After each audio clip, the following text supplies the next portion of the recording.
Maligayang pagbabalik sa Cinema Recap. Ngayon ay ibubuod natin ang isang gothic horror movie na pinamagatang The Cursed. Ito ay tungkol sa isang 19th century na kanayunan sa France na napuno ng lagim dahil sa paglabas ng isang nakakatakot na sumpa.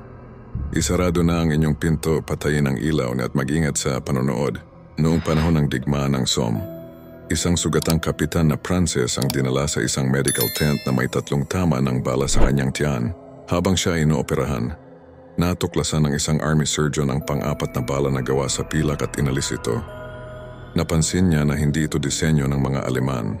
35 taon bago nito sa kanayunan ng France, isang brutal na land baron na si Seamus Laurent ang nanguna sa pagpatay sa isang angka ng mga Romani o gypsies na naninirahan sa kanyang lupain na sinasabing nag-aangkin dito. Nang makita ang paparating na panganib sa kanila, ang matandang pinunong Romani ay naghulma ng isang set ng pilak na pustiso sa anyo ng mga pangil ng lobo para sa kanilang proteksyon. Pagkatapos ng pagpatay sa mga gypsies, ang pinuno ng angkan nila at ang isang lalaking Romani ay kanilang hinuli. Ang lalaking Romani ay pinagputol-putol ang mga kamay at paa at itinayo bilang isang scarecrow upang magsilbing babala sa ibang Romani, habang ang pinuno ng angkan naman ay inilibing ng buhay kasama ang mga pilak na pangil na kanyang hawak-hawak. Di nagtagal, ang mga taong bayan kabilang ang mga anak ni Seamus na sina Edward at Charlotte ay ginagambala ng mga panaginip tungkol sa scarecrow at ng mga pilak na pangil. Habang naglalaro isang araw, ibinunyag ni Timmy sa ibang mga bata na alam niya ang lokasyon ng scarecrow. Pagdating sa scarecrow ay nagsumpaan sila na ililihim ang kanilang pagpunta dito. Si Timmy ay biglang nakaramdam ng kung anong pagnanasang hukayin ng pilak na pangil. Tinangka ni Edward na pigilan siya, ngunit si Timmy ay sinapyan at inilagay ang mga pangil sa kanyang bibig. Pagkatapos ay kinagat ang lalamunan ni Edward habang ang ibang mga bata ay tumakas sa takot. Mabilis na inasikaso ni Seamus ang sugatang si Edward habang si Timmy ay di mahanap kahit saan. Naging konklusyon ng isang doktor na si Edward ay inatake ng isang mabangis na hayop, ngunit lalo siyang lumalala. Matapos magising si Charlotte sa mga hiyaw ni Edward sa gabi, at nang matagpuan niya itong nababalot ng malakahoy na baging na lumalabas sa kanyang katawan, ay biglang nawala si Edward sa gabi. Pumunta si Charlotte sa lokal na simbahan upang magdasal at nakatagpo si Timmy na nagsabing wala siyang maalaala sa nangyari matapos isuot ang mga pangil. Nang tanungin ni Charlotte si Timmy kung ano ang ginawa niya sa mga pilak na pangil, ay ipinahayag niya na itinago niya ang mga ito sa simbahan. Nang matuklasan sila ng maid ni Charlotte na si Anais, tumakas si Timmy. Habang tumatakbo si Timmy sa kagubatan, ay hinabol siya ng isang hindi nakikitang hayop sa isang abandonadong barong-barong kung saan siya ay agad na pinatay. Ang balo na pathologist na si John McBride ay bumisita sa bayan at naghahanap ng impormasyon tungkol sa naglalakbay na Roma. Sinamahan niya ang tenyente ng pulisya na si Alfred Molière na tinawag ni Seamus upang hanapin si Edward.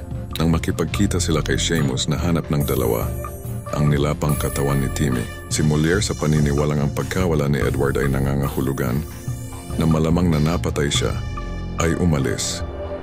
Ngunit nag-alok si John na manatili siya upang tulungan si Seamus. Noong gabing iyon, binisita ang manor ni Seamus ng kakaibang hayop na parang lobo na nagpumilit na sumubok na makapasok. Kinabukasan, 3 taong bayan ang inatake ng halimaw. 2 ang napatay, ngunit ang pangatlo na si Anne-Marie ay kritikal na nabaldado at nakabalik sa bayan. Nang marinig na si Anne-Marie ay nakaligtas sa pag-atake sa kanya ngunit nakagat, si John ay mabilis na nagtungo sa bayan. Ngunit huli na upang pigilan ang pagtakas nito ni Anne-Marie na kasalukuyang nagpapalit na ng anyo. Dahil nagawa ni John na palabasin si Anne-Marie na isa ng halimaw, ay nasilo niya ito at napatay. Dinala niya ang bangkay kay Seamus at nagsagawa ng autopsy. Nang buksan niya ang katawan ng halimaw ay lumabas si Anne-Marie. Mula sa tiyan nito na sumisigaw at galit na galit. Iginiit ni John na hindi na siya maililigtas pa at inutusan ng isang taganayo na barilin at patayin siya.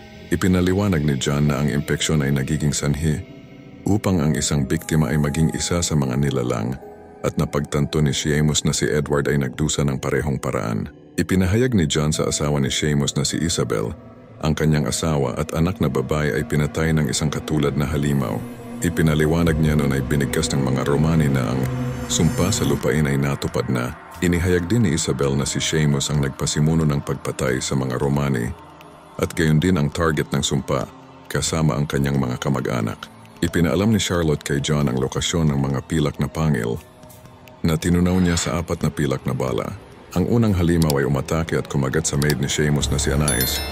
Ngunit umatras nang bumalik si Seamus mula sa isang bigong hunting party. Nagtago at nagbenda si Anais ng kanyang mga sugat. Napansin ni John ang ebidensya ng pag-atake kay Anais, ngunit nakipagtalo kay Seamus tungkol sa kanyang mga aksyon bago pa man niya mahabol ang dalaga. Siniyasat ni Seamus ang isang ingay na nagmumula sa silid ni Anais. Ngunit tinambangan ng isang nag-transform na Anais at nabitawan ang kanyang ilawan kaya nasilaban ang Manor. Matagumpay na napatay ni Seamus ang nilalang na Anais ngunit siya ay nakagat nito dahil alam niya na siya ay tiyak na magbabago at aatakihin ang kanyang sariling pamilya. Sinindihan ni Seamus ang kanyang sarili sa harap ni John nang mailigtas sina Charlotte at Isabel. Dinala sila ni John sa simbahan kung saan sumilong ang ibang mga taong bayan mula sa mga pag-atake.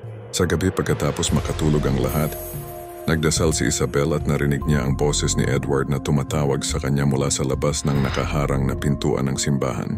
Habang nagdadalamhating si Isabel ay inalis niya ang barikada sa pintuan at nakapasok ang nagngangalit na hayop sa loob simbahan kung saan ito ay nagpatuloy sa pagpatay sa mga taong bayan. Sinubukan ni John na barilin ang halimaw gamit ang isang pilak na bala, ngunit sinadyang tumayo si Isabel sa pagitan ng kanyang pakay at ang hayop na tinatawag ang kanyang anak na si Edward.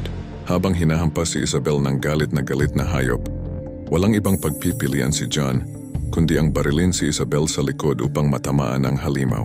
Parehong bumagsak sa sahig si Isabel at ang halimaw, at nang mamatay si Isabel, bumalik si Edward sa kanyang anyong tao. Namatay si Isabel nang yakap ang kanyang umiiyak na anak. Ngayong patay na ang kanilang mga magulang at nawasak na din ang kanilang hasyenda, inalagaan ni John sina Edward at Charlotte na ibinalik kay John ang 3 natitirang pilak na bala mula sa pag-atake sa simbahan. Napag-alaman na ang nasugatang kapitan ng Pransya ay ang nasa hustong gulang na si Edward, na naipasok sa loob niya ang pilak na bala mula nang siya ay barilin bilang isang halimaw sa simbahan. Nang maalis ang pilak na bala, namatay si Edward sa operating table. Pagkaraan ng ilang panahon, binisita ng isang nahustong gulang na si Charlotte ang isang matandang nakaratay sa kama na si John at na ibinalik ang ika-4 na pilak na bala. Huwag kalimutang mag-subscribe at panoorin ang iba pang video sa aming YouTube channel. Salamat sa panonood.